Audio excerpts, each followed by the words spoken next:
नमस्कार साथियों, आज हमारे YouTube चैनल जीत एजुकेशन के माध्यम से मैं आपके सामने व्याकरण से संबंधित भाग पाठ चैप्टर समास प्रस्तुत करने जा रहा हूं। यह व्याकरण का एक महत्वपूर्ण भाग है। 9वीं और 10वीं कक्षा के लिए भी महत्वपूर्ण है। 4-5 अंक के प्रश्न पूछे जाते हैं। कोई भी प्रतियोगी परीक्षाओं में हिंदी से संबंधित जो सामान्य ज्ञान के अंतर्गत भी समास से संबंधित प्रश्न पूछा जाता है।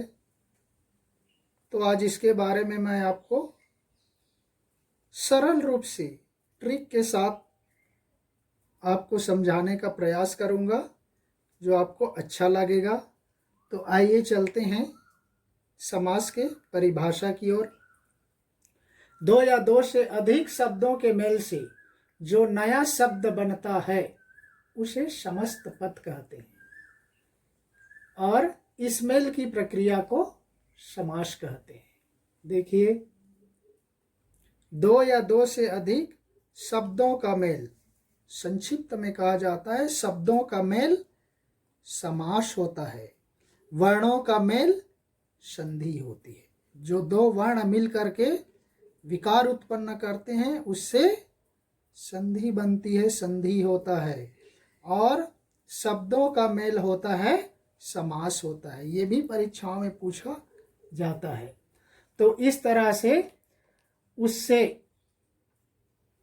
जो बने नए शब्द समस्त पद कहलाते हैं, और उसको विच्छेद करने की प्रक्रिया को समास विग्रह कहा जाता है। तो यहाँ पर एक उदाहरण दिया गया है, देखिए सिंबॉलिक तौर पर, राजपुत्र, राजा का पुत्र। अब आ जाइए समास के भेद। समास के 6 भेद होते हैं। समास के 6 प्रकार होते हैं। पहला अव्ययी भाव समास, दूसरा तत्पुरुष समास, तीसरा कर्मधारय समास, चौथा द्विगु समास, पांचवा द्वंद्व समास, और छठवां और अंतिम है बहुव्रीहि समास। तो आइए चलते हैं पहले समास की ओर। पहला अव्ययी भाव समास। परिभाषा देखिए, जिस समास का पहला पद अव्यय हो उसे अव्ययी भाव समास कहते हैं। नाम से ही पता चलता है अव्यय। अव्यय आप पद के प्रकार में पढ़े होंगे। पद के 5 भेद होते हैं: संज्ञा, सर्वनाम, विशेषण, क्रिया और अव्यय।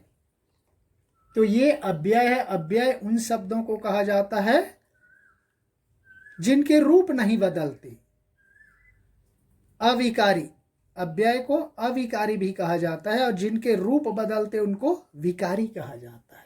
तो ये अविकारी शब्द है। अव्यय हिंदी में होता है जो कम खर्च करने वाला होता है, उसको अपव्यय कहा जाता है।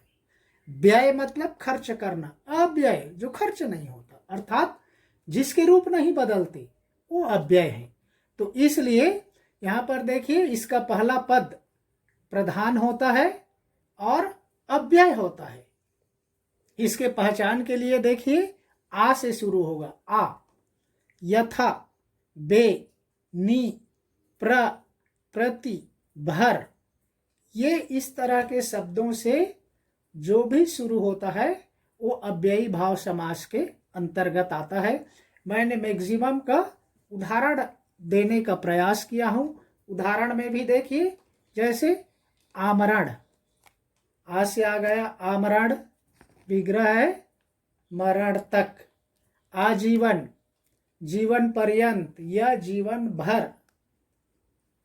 आजन्म, जन्म से लेकर। आसमुद्र, समुद्र तक या समुद्र पर्यंत। यथाशक्ति, शक्ति के अनुसार। यथामति, मति के अनुसार। निडर, बिना डर के। बेखटके, बिना खटके के। बेकाम, बिना काम के। प्रत्येक, प्रति एक, प्रतिदिन दिन दिन, भर पेट पेट भर के।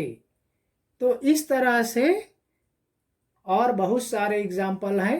आपको यहाँ पर चुने हुए महत्वपूर्ण शब्द आपके सामने प्रस्तुत किया हूँ।